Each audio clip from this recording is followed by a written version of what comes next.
হাকিমুল উম্মাদ মুজাদ্দিদ মিল্লাত হযরত শাহ আশরাফ আলী থানভী রাহমাতুল্লাহি আলাইহি বলেন, একজন নবাবের সাথে আমার পরিচয় হয়েছিল। ওই নবাব বলেছিল, একজন রাষ্ট্রপ্রধানের এমন সুখ শান্তি, তার বাড়িতে কোনো কিছুর অভাব নাই, চাকর বাকর খাবার দাবারের অভাব নাই। কিন্তু ডাক্তার বলে দিয়েছিল ওই রাষ্ট্রপ্রধানকে তার খাবার হলো একটি মাত্র খাবার, যদি ওই খাবারটা সে পান করে তাহলে সে বেঁচে থাকতে পারবে, আর যদি ওই খাবার ব্যতীত অন্য কিছু সে আহার করে পান করে তাহলে সে আর বেঁচে থাকতে পারবে না।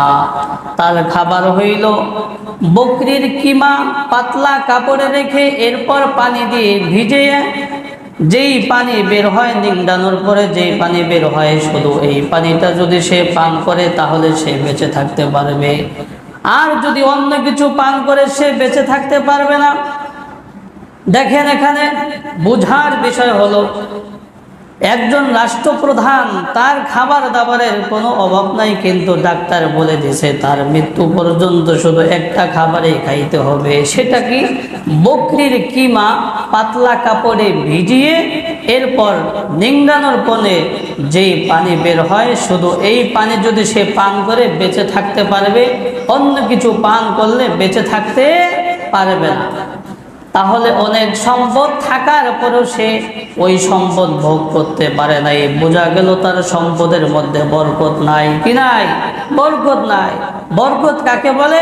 বরকত বলে যার কাছে যা কিছু আছে তাই দ্বারা সে উপকার সাধিত হতে পারে, ওইগুলো ভোগ করতে পারে। কি বলতে হবে? তাইলে এই রাষ্ট্রপ্রধানের অনেক সম্পদ আছে, কিন্তু ভোগ করার মতো কি নাই, আর সুযোগ নাই। বোঝা গেল কি তার এই অরেল সম্পদের মধ্যে বরকত নাই। এই জন্য আমরা সব সময় বরকতের দোয়া করব, সম্পদের দোয়া করব না।